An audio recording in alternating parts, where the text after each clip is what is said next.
বিসমিল্লাহির রহমানির রহিম। আসসালামু আলাইকুম। প্রিয় দেশবাসী, ঈদ মোবারক। ত্যাগ, তাকওয়া আর সংযমের শিক্ষা গ্রহণের মধ্য দিয়ে মাসব্যাপী সিয়াম সাধনার পর ব্যক্তি, পরিবার, সমাজ এবং রাষ্ট্রীয় জীবনকে সুন্দর ও পরিশুদ্ধ করার পাশাপাশি মুসলিম উম্মার বিশ্বজনীন ঐক্য, সংহতি, সহমর্মিতা এবং অনাবিল আনন্দের বার্তা নিয়ে এলো পবিত্র ঈদ উল ফিতর। ঈদ উল ফিতর উপলক্ষে আমি বাংলাদেশ সহ বিশ্ব মুসলিম উম্মার প্রতি জানাই আন্তরিক শুভেচ্ছা, অভিনন্দন ও মোবারকবাদ। ঈদ মোবারক। প্রিয় দেশবাসী, বীর জনতার রক্তক্ষয়ী গণ অভ্যুত্থানের মাধ্যমে ফ্যাসিবাদের পতন ঘটিয়ে দীর্ঘ ১.৫ দশক পর গুম, খুন, অপহরণের ভয়হীন স্বাধীন সার্বভৌম এক গণতান্ত্রিক পরিবেশে দেশের আপামর জনগণ এবছর পবিত্র ঈদ উল ফিতর উদযাপন করছেন।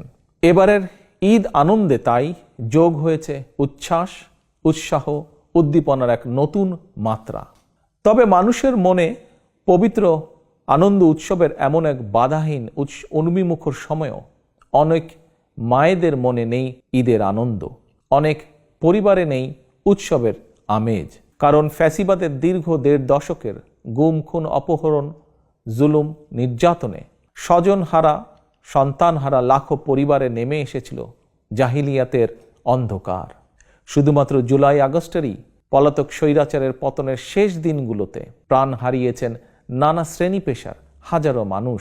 ছাত্র, যুবক, কৃষক, শ্রমিক, রাজনৈতিক কর্মী কিংবা নিরীহ পথচারী, এমনকি নারী, শিশু, বৃদ্ধ পর্যন্ত সেই ফ্যাসিস্টের বুলেট থেকে রক্ষা পায়নি।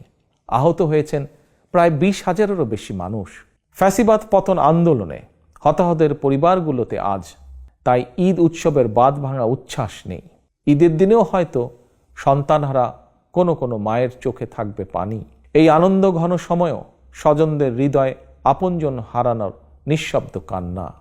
মাফিয়া চক্রের নির্মমতায় হাসপাতালে চিকিৎসাধীন আহত প্রিয় মানুষটির কাছে বসেই অনেককে এই ঈদ আনন্দের এই দিনটিতে কাটাতে হচ্ছে আশা, নিরাশা অথবা হতাশায়। প্রিয় দেশবাসী, দীর্ঘ ১.৫ দশক ধরে ফ্যাসিবাদী শাসন চালাতে গিয়ে যারা মানুষের ঈদ উৎসবের আনন্দকে ধ্বংস করে দিয়েছে, যারা অস্ত্রের জোরে মায়েদের বুক থেকে তাদের প্রিয় সন্তানদেরকে কেড়ে নিয়েছে, যারা দেশের অসংখ্য অগণিত সন্তানকে পিতৃহারা বা মাতৃহারা করেছে, এই বাংলাদেশে অবশ্যই তাদের বিচার হতেই হবে।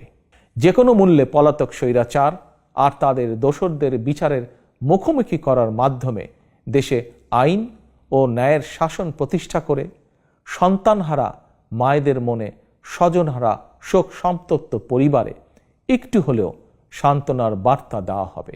এবারের ঈদে এটাই হোক আমাদের অঙ্গীকার, আমাদের শপথ। এই অঙ্গীকার পূরণ করার লক্ষ্যেই ফ্যাসিবাদ মুক্ত বাংলাদেশে জনগণের ভোটে, জনগণের নির্বাচিত প্রতিনিধিদের নিয়ে জনগণের কাছে জবাবদিহিমূলক সংসদ এবং সরকার গঠন করে একটি নিরাপদ, বৈষম্যহীন গণতান্ত্রিক বাংলাদেশ প্রতিষ্ঠার স্বার্থে অন্তর্বর্তীকালীন সরকারের প্রতি গণতান্ত্রিকামী জনগণের সমর্থন এবং সহযোগিতা অব্যাহত থাকবে।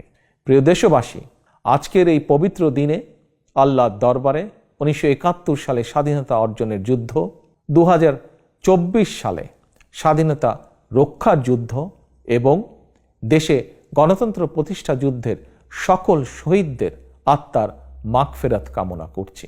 ঈদের দিনের মতোই আপনার, আমাদের সকলের তথা ধর্ম, বর্ণ নির্বিশেষে প্রতিটি নাগরিকের প্রতিটি দিন, প্রতিটি ক্ষণ হয়ে উঠুক সৌহার্দ্যপূর্ণ, উৎসব মুখর আর আনন্দময়। এই প্রত্যাশায় আবারও দেশবাসীকে জানাই পবিত্র ঈদ উল ফিতরের শুভেচ্ছা। ঈদ মোবারক। আল্লাহ হাফেজ। বাংলাদেশ জিন্দাবাদ। বাংলাদেশ জাতীয়তাবাদী দল জিন্দাবাদ।